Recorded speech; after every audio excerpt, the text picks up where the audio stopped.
Welcome back to the Garden with Joy and Holly radio show. Wendy Silveira be with us momentarily, but first, do you have problems with Japanese beetles? Well, Rescue has the product that can fix that situation for you. Japanese beetle traps, when used properly, draw beetles away from your plants and trees. The trick is to hang them 30 feet from the plants you want to protect. That way, you lure the beetles away from the areas you want that they're causing damage, and that traps them. Rescue Japanese beetle traps are the only traps with a controlled release lure that lasts the entire beetle season. Their extra large bags is welded directly to the trap and stays put even when it's full of beetles. And the Rescue Japanese beetle trap is the only trap with a reusable bag that opens and closes at the bottom.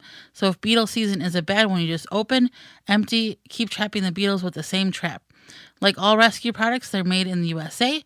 You go to rescue.com. That's rescue.com. Holly, let's go to the hotline and bring in our guest for this week. Wendy Silveira is a longtime gardener, garden coach, author, and more. Her book, Containers and Raised Bed Gardening for Beginners and Beyond, is full of great information. Welcome to the program, Wendy. Thank you so much, Holly. Good of you both to have me here. Well, we thank you for taking time out of your day to join not only Holly and us, but all of our listeners across the country and enlighten all of us with some of your gardening knowledge. That would be great. Thank you. So you grow and raise beds, as we do. What are some very common mistakes to avoid for those who have not taken the raised bed garden plunge just yet?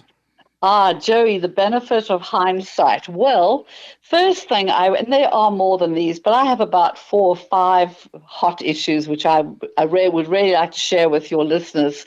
The first one is I believe you should have your raised bed properly orientated, which means running it north to south. So you sometimes see people as you walk around neighborhoods, it tends to be a little willy-nilly. Some run north to south, east to west, etc.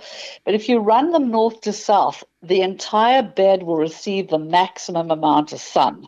And that's certainly something to think about. I think people they're so excited about raised beds, they don't think about the theory behind it. So that's point number one. And then you come to possibly one of the most expensive aspects of soil mix, and people always moan about this, particularly on Facebook. I belong to a lot of gardening groups, and that is, you really want to use the best possible soil mix. You don't want to just take dirt from your yard and use it in your raised bed.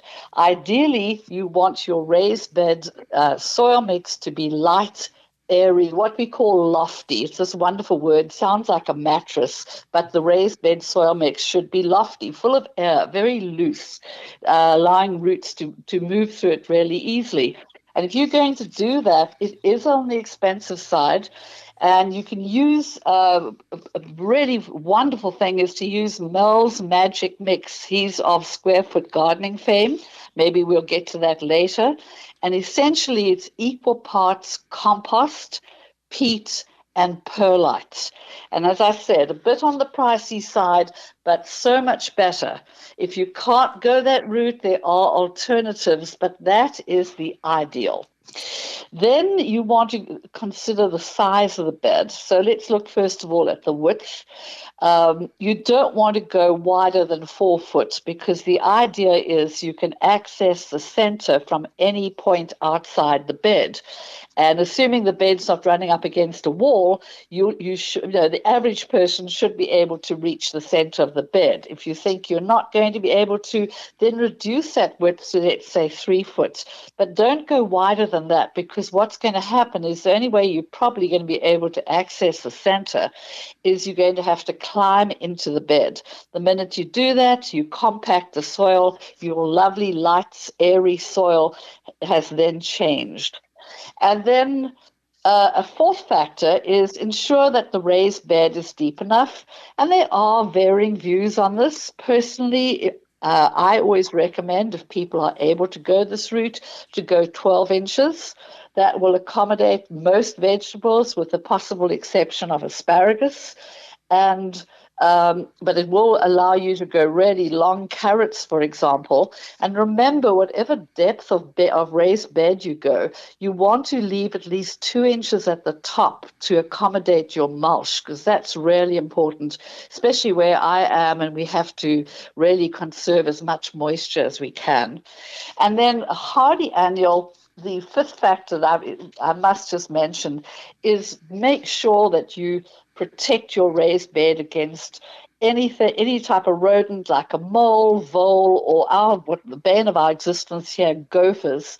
Because as soon as you've got a raised bed, you create essentially a smorgasbord, and those gophers will come, and you don't ever want them coming up into your raised bed. So, prevention is better than cure. What you do is when you've either got your kit of your raised bed or you've built one yourself, what you then do is on the bottom of it, you attach what's called hardware cloth.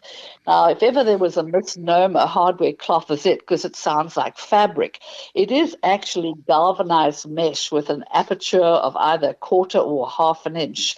You would attach this very firmly to the base of the bed. And if you have any overlaps, depending on the size of your bed, make sure that you overlap the hardware cloth and you run a wire through it, because you don't ever want them somehow finding a weak point, which they will, and coming up into your raised bed. That would be the kiss of death. So that's pretty much what I would say to folks is, go into the theory of it before you rush in. And just one magic tip, start small. I think people get so excited and they want to have 4 raised beds because they see things on Facebook and it looks so easy. Start small with 1, and then if you like it, do another 1 or 2 the next season, and so forth. Definitely. So your recent book, Containers and Raised Bed Gardening for Beginners and Beyond, has great information. Why should our listeners check it out? And is there perhaps a handy or a unique tip in the book that would pique their interest? Well, I think Holly, thank you for that. What makes our book a little different to the raised bed books out there or the container books out there is that it's a book on both of them. Personally, I do raised bed gardening and I do containers. I think one can make a case for both of them. I think they complement each other. And so when we wrote the book, we actually came up with the concept of incorporating both. That's the first thing. And then secondly, it's not limited to just vegetables. I'm a great herb grower. I also grow some fruit and cut flowers. So we incorporated all 4 of those into the book. There are 50 quick reference growing guides in the book so that you can jumpstart your gardening with information at your fingertips. If you're into square foot gardening, I include plans for spring, summer, and fall gardening. And then last but not least, I'm a great baker and cook. And so I use a lot of my produce from the garden in recipes. So the book culminates in probably my favorite section, which is tried and tested recipes using produce from the garden. Well, you brought up containers for people who may have not got into gardening yet. We're just getting close to late portions of June, early July. That doesn't mean you can't start a garden. So, with containers, how does one know or determine what size of a container they should use for a particular plant? Great question, Joey. And that's quite a long story. So I know we don't have unlimited time.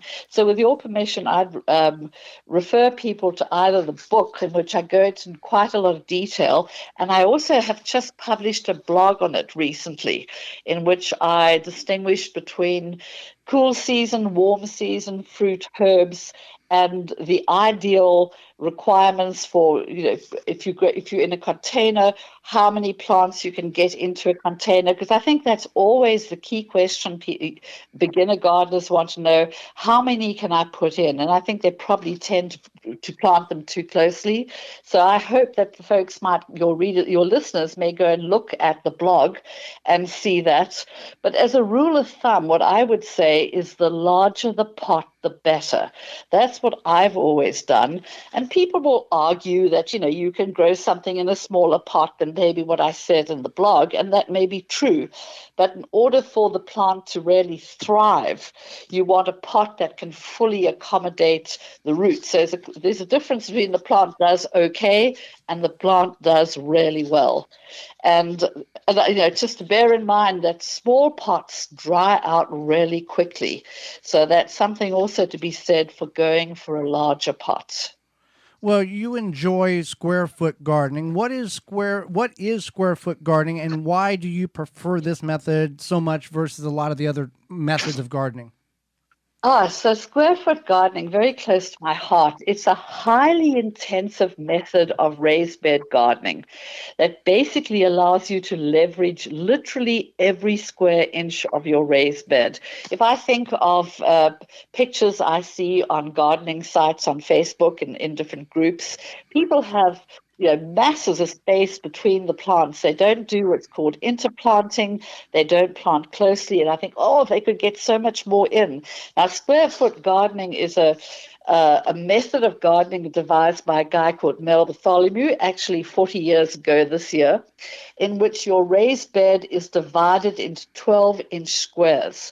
So if you have an 8-foot by 2-foot raised bed, that would give you 16 square foot or 16 squares. Then using Mel's Magic Mix, which I referenced earlier, which is this wonderful mixture of compost, peat, and perlite with this lofty soil, you then would follow the guidelines of a square foot gardening. It's all laid out for you. There are masses of tables on this. And it works the following way. The larger the plant, the more space it requires. So, for example, a tomato or a zucchini would require 1 square, a whole 12-inch square area, because you actually divide your raised bed up into these squares. There are different ways of doing that. Herbs like parsley and chives, they're smaller, so they go closer. You would get 4 in a square. Onions, 9 in a square, and carrots, the smallest still, would you be able to get 16 into the square. We actually have a really handy dandy little gadget in our store, which enables you, it's virtually a template for planting and for making square foot gardening work. It certainly is the most intensive way. I don't know if it's necessarily the best way for beginners, but it's a fabulous method. Well, thank you. We really appreciated the information you've provided during our time together. Could you tell our listeners how to find all of your great information in your book? Sure, Holly. Well, the book is available on Amazon and various other sites, Walmart, Barnes& Noble, etc. It's in Kindle on Amazon and also in grayscale and color. It's called Container and Raised Bed Gardening for Beginners and Beyond. In addition, I have a website, wendysgardenstore.com. And the blog is on that. That's where you'd find the blog, for example, on containers and what plants suit, what size container per plant. We also, on the website, we have a storefront, specialized gardening tools like the one I referenced a moment ago, this fabulous square foot gardening gadget, down to literally everything, including even hammocks for growing, cantaloupe and that type of thing. There are actually hammocks available. And then lastly, I have a Facebook group, which is quite active, called Container and Raised Bed Gardening. And people are doing really nice set of folks doing good stuff on the group. Well, Wendy, again, your website again? wendysgardenstore.com, and that's Wendy. Well, Wendy, we greatly appreciate the time you've offered with us, not only Holly and myself, but all of our listeners. Well, Joey and Holly, thank you for having me. It's been an absolute delight. Thank you. Thank you. Hey there, gardeners. Thanks for checking out this segment of the Gardening with Joey and Holly radio show. If you like what you've seen, you can search through the channel and find full in-studio videos of the entire show. If you want to go another route, you can search for it on your favorite podcast platform by searching the Wisconsin Vegetable Gardener radio show or the Gardening with Joey and Holly radio show, and you can download it and take it with you. You can check out all past seasons at our website, thewisconsinvegetablegardener.com, under the radio tabs at the top of the page. We thank you for joining us. We hope you've learned and enjoyed the show, the segment, and we'll see you next time.